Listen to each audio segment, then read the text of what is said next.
بەڵێ بینەرانی عزیز سلااوتان لێبێ من یادگار فایقمەم شەو بە شێوەیەکی ڕاستەوخۆ لە سلێمانی و میوانەکەشم لە هەولێرەوە لاگەڵتانە بین بۆ باسی ڕۆژ. قسەکردنی ئەم شەومان لە باسی ڕۆژ هەندێک جیاوازە تایبەتە بە هەوڵە جیاوازەکان بۆ کۆکردنەوەی لایەنە سیاسیەکان و بە دیاریکراوی من ئەم شەو بەڕێز پرۆفیسۆر دکتۆر دلاوەر علادین سەرۆکی ئینستیتیوتی خۆرهەڵاتی ناوەڕاست بۆ توێژینەوە ناسراو بە مێری لە هەولێرە و میوانمان ئەبێت مەبەستمە لەگەڵ جەنابیان لەسەر کۆمەڵێک پرس قسە بکەین لەوانە ئەوترێت حکوومەتی عێراقی بە شێوەیەک لە شێوەکان لە دوای ئەنجامدانی ڕفراندەم و بە دیاریکراوی لە دوای 16 ئۆکتۆبرەوە تەواوی هەوڵەکانی خۆی خستۆتە گەڕ لەگەڵ ئێران لەگەڵ بە شێوەیەک لە شێوەکان لەگەڵ تورکیا تەنانەت لەگەڵ وڵاتانی کەنداو ئەمە جگەلەوەی لەسەر ئاستی دوورتریش لەگەڵ ئەمریکا و لەگەڵ بریتانیا و لەگەڵ رووسیا و لەگەڵ فەڕەنسا و لەگەڵ ئەڵمانیا بۆ ئەوەی پشتگیری یاخود پاڵپشتی زیاتر بۆ هەوڵەکانی بۆ بچووکردنەوەی هەرێمی کوردستان کۆبکاتەوە. من مەبەستمە لە تەوەری یەکەم لەگەڵ جەنابی دکتۆر دلاوەر لەسەر لۆبیکردن قسە بکەین. ئایا کورد لەم بوارەیە چه هەنگاوێکی ناوە و بە چه ئاراستەیەک هەوڵی داوە کە لۆبی بکات لەسەر ئاستی عێراق لەسەر ئاستی وڵاتانی هەرێمی و دراوسێ با بڵێن و لەسەر ئاستی وڵاتانی گیان و بە تایبەت وڵاتانی زلهێز کورد ئەبێت چۆن مامەڵە لەگەڵم پرسەیە بکات و ئایا لۆبیکردن و کۆکردنەوە و بڵین هەوڵدان بۆ بەدەستهێنانی پاڵپشتی زیاتر بۆ دۆزی کورد بە تەواوی دۆزەکانیەوە ئەوە تا لە ئێستایە حکوومەتی عێراقی تا ئەو پەڕی هەوڵەکانی خۆی خستۆتە گەڕ کە هەرێمی کوردستانی لە هەرێمیش بخات و هەموو هەوڵەکانی خستۆتە گەڕ بە ئاراستەی ئەوەی زیاتر هەرێمی کوردستان بچوو بکاتەوە و زیاتر وڵاتیانی هەرێمی کوردستان سزا بدات. ئەمە لایەنێکی گفتوگۆکەمانە بێت. لایەنێکی دیکەی گفتوگۆکەمان ئەوەیە کە دوێنێ مێری بڵین مێزگردێکی بۆ حزبە سیاسیە کوردستانیەکانی بڵێنەوەی بە تایبەت پارتە سەرەکیەکان و بەرپرسە باڵەکانی ئەو پارتانە ڕێکخست بوو لەگەڵ کۆمەڵێک کەسایەتی سیاسی و خاوەن دیدی جیاوازی هەرێمی کوردستان. من مەبەستمە قسە لەسەرەوە بکەین ئەم هەوڵە بۆچی بوو و ئایا ئەم پارتە سیاسیانە ینی ئەوەی من وێنەکەشمان بڵاو کردوتەوە و بێگومان ئێوەش بینیوتانە بۆ نمونە یەکێتی تایە پارتی تایە گۆڕانی تایە کۆمەڵی تایە یەکگرتووی تایە کەسایەتی سیاسی جیاوازی تایە جگە لە حزوری بڵین جەنابی پرۆفیسۆر دکتۆر دلاوەر و هاوڕێیانی لامێری تێڕوانینەکان بە ئاراستی چارەسەرەکان چۆن بووە و من زیاتر ناڵێم بۆی کاتەکە استیغلال بکەین دوایی دکتۆر خۆی بە چڕی قسەیان لەسەرەکات پرۆفیسۆر دکتۆر دلاوەر علادین سەرۆکی ئینستیتیوتی خۆرهەڵاتی ناوەڕاست بۆ توێژینەوە ناسراو بە مێری سڵاوتان لێبێت زۆر سوپاس بۆم دەرفەتە ئەمێ بۆ پرسیارت دەست بە بەرنامەکەمان بکەین کە لە سەرەتای بەرنامەکە ئاماژەم پێدا حکوومەتی عێراقی هەموو هەوڵەکانی خۆی خستۆتە گەڕ بۆ لۆبیکردن بۆ ئەوەی تەنها پاڵپشتیەکیش بۆ هەرێمی کوردستان نەهێڵێتەوە لەسەر ئاستی ناوخۆ و لەسەر ئاستی وڵاتانی دراوسێ و تەنانەت لەسەر ئاستی دەرەوەش. جەنابتان وەکو شەخصی خۆتان چه هەوڵێکتان داوە بە ئاراستەی لۆبیکردن با جارێک ینی لەگەڵ پەیوەندی لەسەر ئاستی پەیوەندیەکانی دەرەوە دەست پێ بکەین بۆ ئەوەی بە شێوەیەک لە شێوەکان ئەم ئابلوقەی سەر هەرێمی کوردستان بشکێنرێت و ڕوویەکی گەشتری هەرێمی کوردستان پیشان بە جیهانی دەرەوە بدرێت.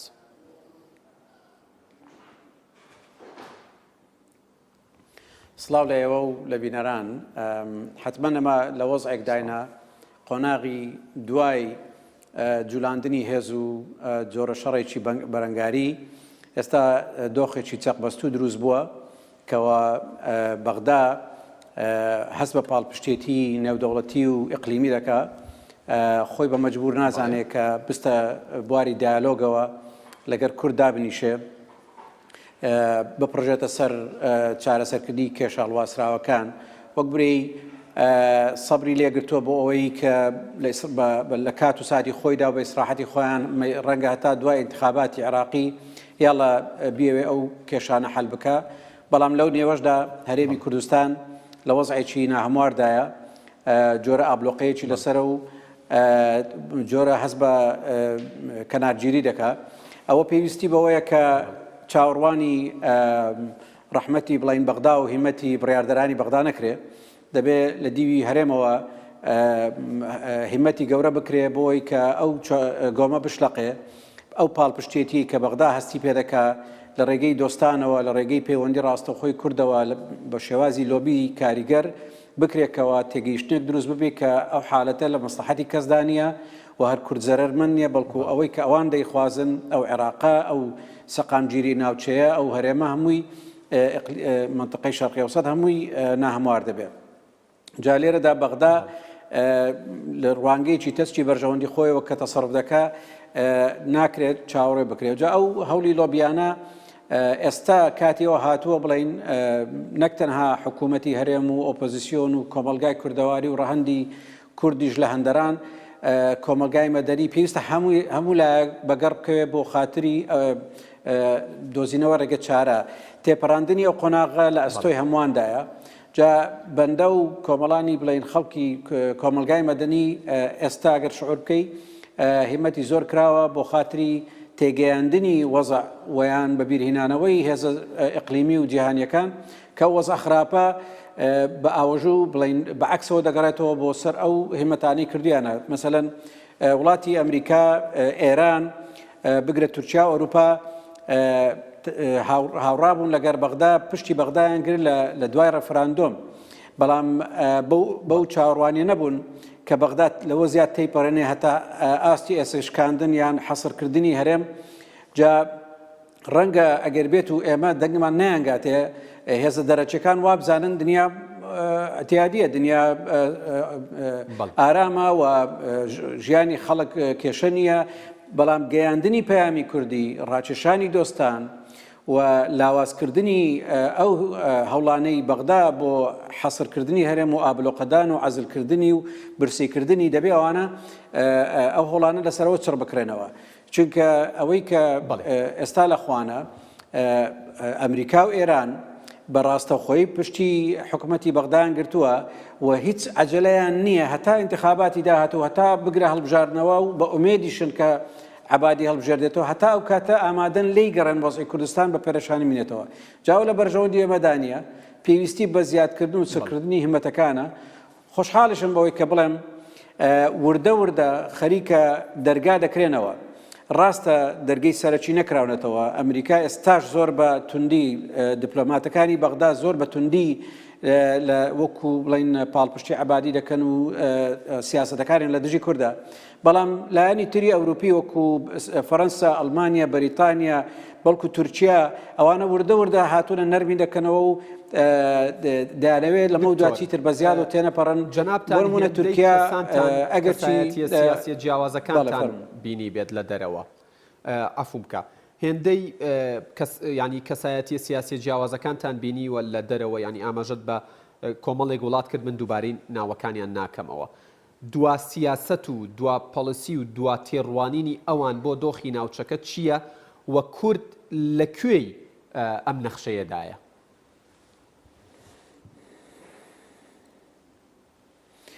تێڕوانینی ئەمریکی پێشتر ئەوە بوو کە ئەولەویەت شکاندنی داعش بوو، دووەمین ئەولەویەتیان هەڵبژاردننی عێراق و هەڵبژاردنەوەی خودی ئەو سەرۆکوەزیرانەی ئێستایە، دواتر تەنگ هەڵچنین بوو بە ئێران. بەڵام لە حەقەتدا ئەوەی کە تووشی بوونە حالەتێکی کار و کاردانەوە بڵکو تۆڵە و تۆڵەسەندنەوە مووقیفە تونند و ڕقەکە ئێستا مووقیفی ئەمریکیە و ئەمریکیەکان توانیویانە ئەوروپیەکانیش ئیقناع بکەن کە جارێ وازوو کورد مەجای نەدرێ یان جارێ وازوو دیالۆگ دەست پێ نەکا یان جارێ وازوو حکوومەتی عێراقی سازش نەکا لەسەر داواکاریەکانی. معناوەیە پێیان خراپ نییە ئێستا کورد عەزاب بدرێ و بگرێ سزا بدرێ. حکوومەتی عێراقی ئەوەندە بەقووەت نییە خۆی بە تەنیا بتوانی ئەو سیاسەتی ئێستا تەبەنای کردووە بەردەوامی بکە ئەگەر دڵنیا نەبێ لەوەی کە هێزی ئەمریکی و ئێرانی پاڵپشتی دەکەن وەلا لە پاڵەوانیشەوە بیت شیعی کە بڵین ماڵی شیعە هێزە شیعیەکان کە خۆیان بە تەبیعەت پەرتەوازن لە بین خۆیاندا، بەڵام لەسەر مووقیفی کورد و ڕەفراندۆم و دوای ڕەفراندۆم کۆک و تەبابوونە ئەوانیش ئێستا بەقەد ئێرانی و ئەمریکیەکان توندن لەسەرەوەی کە جارێ هێشتا هەرێم دەرسی گەورە فێر نەکراوە، هێشتا سازشی گەورەی پێ ملزەم نەکراوە و دەیانەوێت کورد زیاتر بێتە پێشەوە هەندێک بڵین تەنازولات کە لە زۆر مواقفدا کە سیاسیەن بۆ بەغدا دەستی بەغدا بە قوت دەکات. جارێ کۆمەڵێک دەسەڵاتی سیادی هەبوو کورد پێشتر هەیبوو، بۆ نمونە دەواازەکان سەیتەڕەی کورد بەسەر لەشکرەکەی خۆی، لەسەر سامانە سروشتیەکان، لەسەر تیجارەتی نەوت. بێجگەلەوە کوردستان سیاسەتی خۆی کە دادەڕش سیستمی حکمڕانەکەی وا دروست کردبوو تقریبان سربەخۆ بوو لە زۆر ڕۆوە لە بەغدا. بەغدا ئەوەی پێ ناسروشتی بوو، سەیری دەکرد هەموو محافزەکانی عێراق ڕاستەوخۆ مەرکەزیانە لە عێراقەوە لە بەغداوە بەڕێدەبن کەچی لە هەرێمدا وەکو دەوڵەتێکی سربەخۆ بوو. ئێستا دەیانەوێ بۆ تاریخ بۆ مستقبل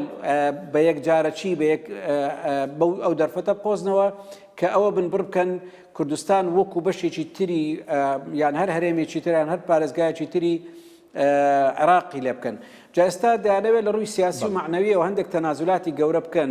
محکەمەی ئیتیحادی بڕیارێکی داوە کە دەڵێ دەبێت کورد پابەند بێ و ئەو ڕێفراندۆمە تەسیری نەمینە و ئاسەوارەکانیشی هەڵبگیردرێت. جا لێرە بەغدا جەخت دەکاتەوە دەرێ ئێوە دەبێت داوا دەکات دەبێ برێن ملتەزمین پێی. بەڵام ئایا لە دوای ئەوەوە چیت پێ دەڵێ و چیتری لێ داوا دەکات؟ چونکە خوێندنەوەی قیادەی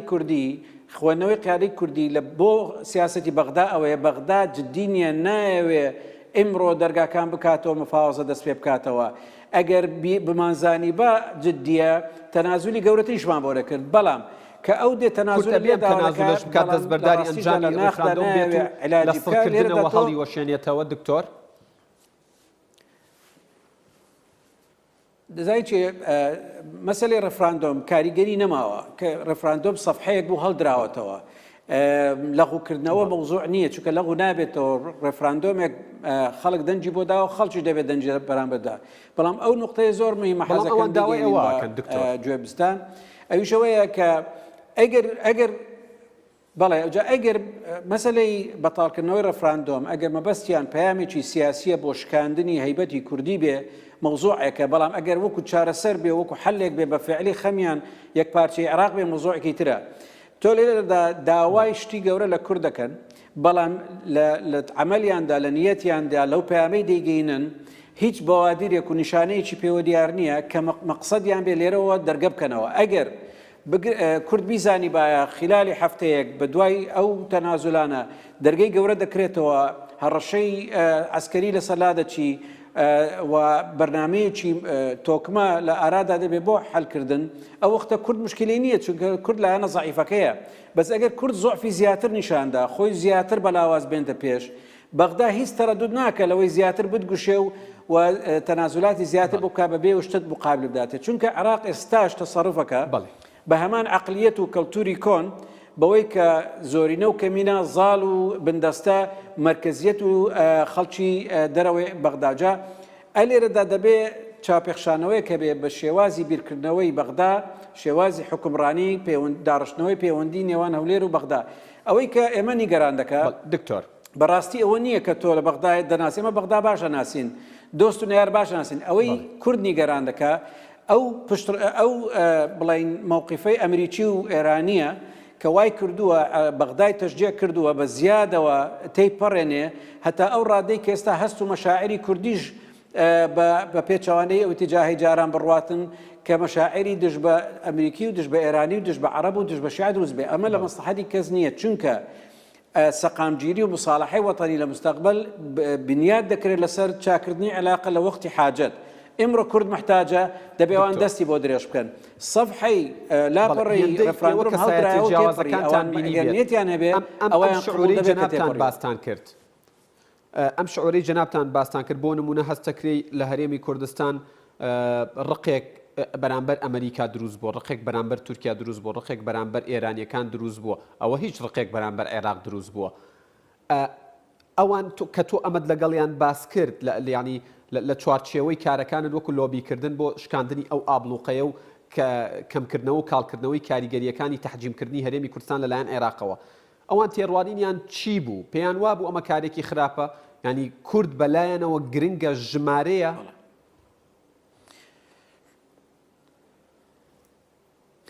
حتما جارێ ئەوەن واجبی ئەمەیە ئەو پەیامە بگەینین بە چاچی چونکە هەندێکیان واتە سەوەڕ دەکەن دنیا ئارام و کێشە نییە و نەتیجە و کێشە حەل دەبێ گەر لێ گەڕێ بە سروشی دەڕوا گەیاندنی و پەیامە مهمە ئێرانیەکان نانەوێ ئیش وا تێپەڕی و کورد بەو دەرەجە بشکێ علاقەی بینی ئێران و کورتێکچی یان شیع و کورتێکچی بەڵام لە هەمان کاتیشدا وای دەبینن کە کورد هێشتا نەهاتۆتە پێشەوە هەنگاوی گەورە بنێ بۆی کە قبولی بێ کە ئەو دەستوری عراق و یەک پارچەی عراق و یان قبولی بێ کە حەلی دەکا بەو شروطەی کە بەرامبەری دانراوە بەڵام لە هەمان کات دەبێ ئەمە لە ئێرانیەکان بگەینین کە ئەوە خەریکە دەگاتەوە ئاستی کە زێدە دەڕوا بۆیە شعور دەگۆڕێ ئەمریکیەکان پێشیان گوتراوە بەڵام زۆر جێی نادەنێت چونکە بەرنامەیەکی سیاسی ئاشکرایان نییە بۆ عێراق و بۆ یەکگرتنەوەی عێراق ئەوان چەند شتێکی دیاریکراوی تەستیان لە بەردەما شەڕی داعش بوو هەڵبژاردنەوەی عەبادیە شتی ترە ئەمریکیەکان لە هەمویان بێباکتر دێنە پێش بەڵام ئەوروپیەکان جیاوازن UN و ئەوروپیەکان زۆر بەشیان هەیە زۆر گروپیان هەیە کە ئێستا ئەوان لە نزیکەوە قەناعەتیان هاتووە کە هەتا ئێرە بەسە هەتا ئێرە عقوبەی کوردی درا ڕێفراندەم چۆ دواوە نەتائیجی دەرەنجامەکانی بڵین ئاشکرا بووە ئەوانە دەیانەوێت وردە وردە زەخت بکەن بەڵام ئەوەی کە بەرامبەریان وەستاوە لایەنی ئەمریکی تەنانەت ڕەدی ئەو وەڵامی ئەو لۆبیە دەرەچێش دەداتەوە کە ڕێگە نادا لە بەغدا نەرم ببن ویان دیالۆگ بۆ خێرایە دەست پێ بکا بەبێ ئەوەی مەرجە گەورەکانیان هاتبیتە جێ تقریبەن ئێستا ئەمریکیەکان هەندێک دیپلۆماتەنە لە عێراقی تر بوونە و لە مەلیکترن ئەمە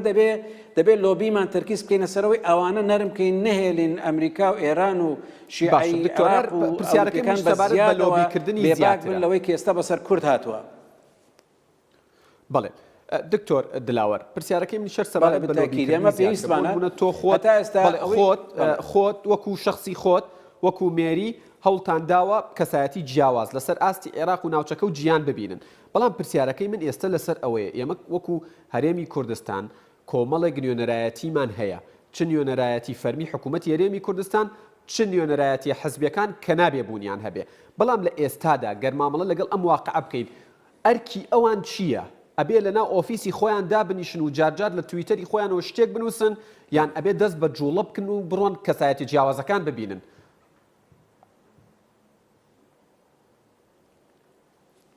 ئێمە حقت دەبێ هەندێک منصف بین لەوەی کە ئەوان دەسەڵاتیان مەحدودە و مووقیفیان زەعیف بووە بەڵام بەقەد پێویست و بەقەد ئیمکانیەتی مادی بێ بەشەری بێ شتیان کردووە و شتی زۆر چاچیان کردەوە لە جوولە نەکەوتون بە ئاگداریەوە منەوە قسە دەکەم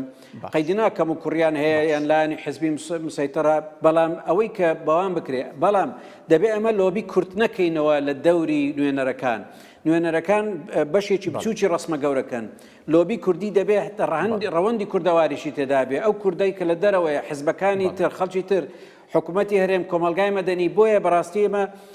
ناکرێت جارێک لە یەکانمان لە نوێنەرەکان کێشیان هەیە دەبێت حەل بکرێت لە مستەقبەلدا حکوومەتی هەرێم دەبێت زۆر بە ئاستێکی بەرزتری هونەر و زانستەوە لۆبی لە دەرەوە بکە ئەوەی ئەمە کردومانە تا ئێستا ڕاستەشتی باشمان پێکراوە بەڵام لە ئاستی تەموحدا نەبووە باشە دکتۆر من لەبەرەوەی بەرنمەکەم کاتەکە لە بەرژەوندیمانە نیە وردە دەبێنە سەر مێزگردەکەی دوێنێ ئێوە لە مێری مێزگردێکتان بۆ بەرپرسە باڵاکانی پارتە سیاسی سەرەکیەکانی هەرێمی کوردستان ئەنجامدا لەوێ باستان لەوە کردووە کە کار بکرێت لەسەر یەک ڕێزی نێوخۆیی لەسەر گفتوگۆ لەگەڵ حکوومەتی ئیتیحادی گوزەرانی هاوڵاتیان ڕوانگەی سەرجەم لایەنەکان من ئەمەوێ بەو پرسیارە دەست پێ بکەم ڕوانگەی ینی لە ڕاگەیاندراوەکەتاندا ئاماژەتان بەوە داوە کە لایەنەکان بە شێوەیەک لە شێوەکان سەبارەت بە چاکردنی بارودۆخەکە هاو ئاراستە و هاوبیر و هاودید بوون ئەی کەواتە ئێوە لێتان پرسین مادام ئێوە هاودیدن و هاو ئاراستن لە بیرکردنەوە بۆ نایەنە سەرمێزی گفتوگۆ پێکەوە بە فەرمیدانیشن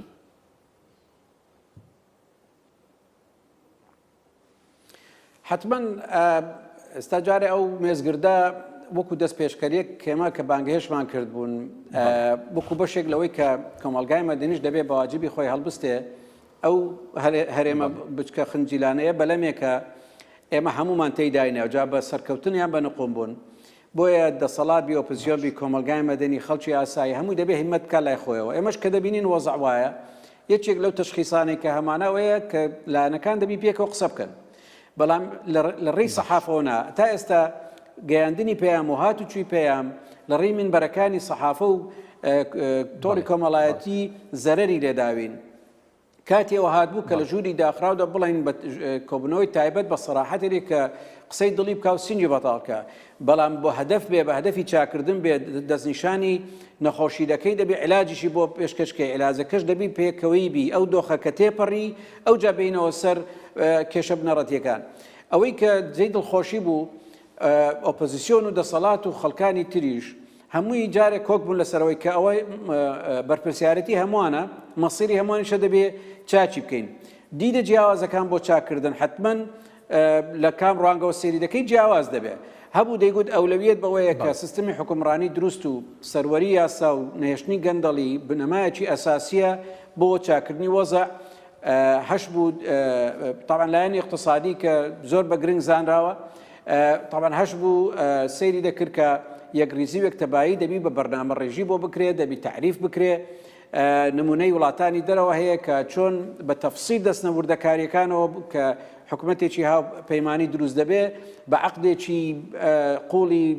سەدان لاپەڕی دەستنە ناو حکوومەتەوە هەتاوەکو جیاوازی اختلاف نەمێنێت لەسەرەوەی کە تەفسیر بۆ پەیام و ڕێکەوتنامە بکرێت جا ئێستا ئێمە لە کوردستان پێویستمان بەوەیە هەم حزبەکان بتوانن بەیەکەوە کار بکەن بەیەکەوە دابنیشن لە هەمان کادا جیاوازیەکانیان بۆ قەزایی انتخابی و بۆ حملەی انتخابی و مەسەلەی شەعبەوی با هەربێنەوە بەس خەتێکی سوور هەبێ لە نێوان مەسلحەتی نیشتمانی مەسلحەتی باڵای نیشتمانی کەەوە دەبێ بکرێتە ناوچەیەکی خەتەر کەوا ناکرێت بزایدەی لەسەر بکرێت ناکرێت پەراوێز بخرێ ناکرێت بە قوربانی قەزی حزبی و لاوچی بکرێت پاشانیش زۆر جەخت کرایەوە لەسەرەوەی ئێمە ئەگەر کێشەی خۆمان حەڵکەین دەبێت لە پەرلەمان حەلیکەین پەرلەمانیش بەوە کێشەی حەل دەبێت کە قووەتی بستە ناوێ بڕیاردەری حزبەکان بستە ناوی لە انتخاباتی داهاتوودا دەبێت کام بڕیاردەری گەورەی قەبەی تۆپی قورس هەیە لە ناو هەر حزبێکدا بچن لە ناو پەرلەمان ئەندام بن لەوێ کێشە حەڵکەن دیالۆگ دروستکەن لە حکوومەتدا بکەین دکتۆر دلاوەر لە دوای ببوورە لە دوای فەرموو بەڵێ ببوورە یعنی قسە لەسەر ئەوە ئەکرێ ئەوترێت سەبارەت بە یەکریزی و پێکەوە دانیشتن و گوێ لە یەکگرتن و باسکردنی خەمەکان و کێشەکان و چارەسەرکردنیان ئەوترێت ڕێفراندۆم و 16 ئۆکتۆبەر یار و نەیاری کوردی دژ بە کورد کۆ کردەوە کەچی ئەم پارتە سیاسیانەی هەرێمی کوردستان ئەو دوو ڕووداوە گەورەیەش وای نەکرد کە دانیشن پێکەوە بەنیازن هێندەی ئێوە گوێتان لێگرتن بەنیازن لێرە بەدوا دانیشن لە نزیکەوە لە بەرچاوی کامێرا بێ دوور لە چاوی کامێرا بێ کە چارەسەری کێشەکان بکەن و واز لە هەڵدانەوەی پەڕەکانی ڕابردوو بێنن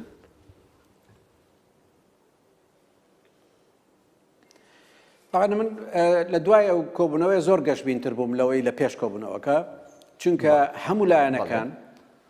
جەختیان لەوە دەکردەوە کە جارێک دۆخەکە گۆڕاوە زروف گۆڕاوە ئەوەی کە جاران بڵین بوو بە بربەست و مستحیل بوو ئێستاکە هەمووی ممکنە و هەمووشیان چاویان لەوەیە کە دۆخەت چاکتر بێ هەمووش ملتەزمن بە عملیە سیاسیەکە ئەوەی کە ڕێی لێگرتوون بەڕاستی بێجگە لە کێشە درێژخانەکانی کۆن کە تاسە چارە نەکراون جا لە پەرلەمان بێ لە حکوومەت بێ لە اقتصاد بێ لە هەرچی تر بێ متمانەی بینیان و جسوورەکان دروست نەبوون ئەوە بێجگە لەوانە ئەوەی کە ئیش لە هەمومان تێگەدا مەسەلەی انتخاباتی داهاتوو بە معنای مزایدات و ئەو بڵین شێواز و نەریتەی ئیعلامی و تۆڕی کۆمەڵایەتی جا حیزبەکان ئێستا هەمویان گەیشتینە و قەناعەتەی کە یاریکردن بە قانونی جاران بە شێوازی جاران نایخوا هەمومان تێدا زەرەرمەند بووین ضرورەتی گۆڕینی بنیادی هەیکەلی لە حکومڕانی ئێستا هەموو لایە قەناعەتی پێهاتووە ئەوەی لە دەسەڵاتیشەوەی دەسەڵاتیش نییە بۆی دەرکەوتووە کە خەلەلی گەورەی هەیکەلیمان هەیە لە هەیکەلی حکومڕانی لە بڕیاردا لە گواستنەوەی بڕیار بۆ ناو مؤسسەکانی حکوومەت لە مەسەلەی حتا بنبڕکردنی گەندەڵی و مەسەلەی سەروەری یاسا و حکومی ڕەشید هەمووی پەیوەست بووە بەو خەلە لە گەورانی کە 25 ساڵە بۆ مامناونەتەوە یان کەلتوری عێراقیانە بۆ حکومڕانی کاتێک ئەمە چاومان لەشتی گەورەترە جا ئێستا ئەو قەناعەتە نوێیەی کە حزبی دەسەڵات و ئۆپۆزیسیۆن پێیگەیوە ئەو بەوادرەی تێدایە کە هەموو لایەک دەزانی تازە هیچ عیلاج نەمادەبی پەلە بکەین لە چاکردن بەسەوەی کە بەنسبەتی منەوە مای نیگەرانیە مەفروزە حزبەکان زۆر خێراتر لەوە دانیشن زۆر گەورەتر بیر بکەنەوە زۆر زووتر چاوەڕوانی ئەحداسی گەورە نەکەن کە یەکیان بخا بەڵکو بیکەن بە ئەولەویەت کە ئەو وڵاتە دەبێت بە قەراری داخلی لە بڕبڕەوە بە قووەت بکرێ لە هێزی عسکەری کە یەکتر بگرێتەوە اقتصادەکەی پتەو بکرێ جا دەکرێ بڵین لەو دانیشتنەوە من قەناعەتی شەخص خۆمەوەیە بە تەفاعولێکی زۆر باشتر لێ دەرچوین وەک لەوەی کە پێشتر بەڵام کردداری پێویستە تەرجمەکردنی ئەو نیەتە بۆ عملی و بۆ خەتەوات کە خەڵک ئیسرائیل لێ بکات مەسەلەن مەسەلەی مەعاش و بژێوی ژیان دەبێت ئەولەویەتێک بێ مەسەلەی چاکردنەوە و بژانەوەی وەزی گشتی هەم اقتصادی هەم نەفسی هەم کۆمەڵایەتی خەڵک تحولێکی نەوعی بەسەردا بێ جا بۆیە دەکرێت بڵێن ئێستا تەرکیزی هەموو قیادە چۆتە سەر ئەوە لێتە چکە ئێستا هەمویان زەرمەند بوونە لەو دۆخەی ڕابردوو دکتۆر دلاوەر کەمتر لە خولەکونی یەکم ماوە وەسیە پرسیاریشم ماوە و هەرسێ پرسیارەکەشم پێ گرنگە پێم وابێ بۆ ئێستا ئەگەر بە کورتی و پوختی وەڵامە بیتەوە زۆر سوپاس دەکەم پرسیاری یەکەمم سەبارەت بە ئەوەیە هەندێک جار گوێمان لێ ئەبێت کە هەوڵێک هەبێت بۆ بەدەستێنانەوەی ناوچە دابڕێنراوەکان و ناوچە کوردستانەکانی دەرەوە ئیداری هەرێم لە ڕێگەی هێزەوە واتە بە منطقی هێز ئەمە تا چەندە باشە و تا چەندە زەرەری ئەبێت بۆ داهاتوو زۆر بە کورتی و پوختی سوپاس دەکەم جێرانەوەی منطقەی جەناکۆک بە منطقی هێز لە ئیمڕۆدا لەو پەرتەوازی ناوەشی لەو وەزع دەولیەی ئێستادا لەو وەزای عێراقدا ممکن نییە ڕەنگە زەرەری گەورەتر هەبی بەڵام ئەوە معنایەوە نییە دەستەوەستان تاماشا بکەی کە ئەوان هێرشت بۆ بێن و تۆ بەرگری نەکەی یان منطقە تعریب دەکەن و قسە نەکەی بەڕێی من ئێمە دەبێت سەیری واقعی ناو خۆمان بکەین بۆیە ئەولەویەت بە دروستکردنەوەی هێزی ئەسترکچەری پێشمەرگە و پتەوکردنەوەی تەبایی ئەوانە بکەین ئەگەر ئێمە دەمانەوێ حل بکرێت منطقەی جێناکۆک حل بکرێت بەرنامە هەیە دەستوری عێراقی هەیە سەبرمان دەبێ هەبێ و دڵنیاشت دەکەم دەرفەتی گەورە لە پێشە لە بەغدا لە هاوڕێیانمان لە مەجالی دوو پرسیاری دیکەم نەماوە بۆ تا پرسیار ئەەکەم بەرفەتێکی باڵای پارتێکی سیاسی هەرێمی کوردستان داوای ئەوەکە کە خۆپیشاندانی سەرتاسەری لە هەرێمی کوردستان دەست پێ بکات بۆ ئەم دۆخەی ئێستا بە تەواوی ئەو تێبینیایی لە سەرەتای بەرنامەکەەوە تا ئێستا جەنابتان ئاماژەتان پێدا ئەمە کارێکی باشە یان دۆخەکە زۆر خراپتر ئەکات زۆر بە کورتی سوپاس دەکەم کاتم تەواو بووە خۆی خۆپیشاندان کە زاهرەیەکی دموکراسی حەزاریە بە سلمی بکرێت تعبیرە خەڵک پەیامی هەیە دەیگەێنێ بەڵام ئەگەر مەبەست لەوە بێ بڵێ سیستمی دموکراسی یان پرۆسی سیاسی لە سەرتاپا هەرێم هەڵتەچێندرێ وەکو شێوازێک لە هەژاندنی سیستم و ئینقلاب و سەورە و شتیەوەها ئەمە نەکاتی ئەوەیە نە دەرەنجامی دەبێت نە قابلی گۆڕانکاری گەورەیە چونکە ئەوەی تۆ ئێستا هەتە بە سەرگرتە و بە بنکردەوە ئەو هەیکەل ئێستا هەتە چی لێ بکەی و چۆن سەراوبنی کە هەراوی لێ دەردەستەوە چونکە ئەمە تاریخ و کەوتور و بگرە ئاین و هەموو شتێک ئەتا ئێرەی هێناوین جا بۆیە ئەگەر ملاحەزە بکەی ئەوەی لە بەردەستە دەبێت چاچی بکەی زیاتر چاکردنەکەی بەو زەختە دیموکراسیانە بێتن نەک بە هەڵتەکاندنی بێگومان لە دەرفەتی دیکەیە بۆ چوونەکانی ئێوە و مێریشە گوێزینەوە دکتۆر پرۆفیسۆر دکتۆر دلاوەر عەلادین سەرۆکی ئینستیتیوتی خۆڕەڵاتی ناوەڕاست بۆ توێژینەوە ناسراو بەمێری زۆر سپاس بۆ زانیاریەکانت سپاس بۆ چوونەکانت کە بەشداریت کرد لە باسی ڕۆژ سپاس بۆ ئێوەش هەر بژین بەڵێ بینەرانی ئەزیز باسی ڕۆژ کۆتایی هات تا باسی ڕۆژێکی دیکە ئێوە کوردستان لە ئەمانەتی خوادابن سپاس بۆ هاوکارانیشم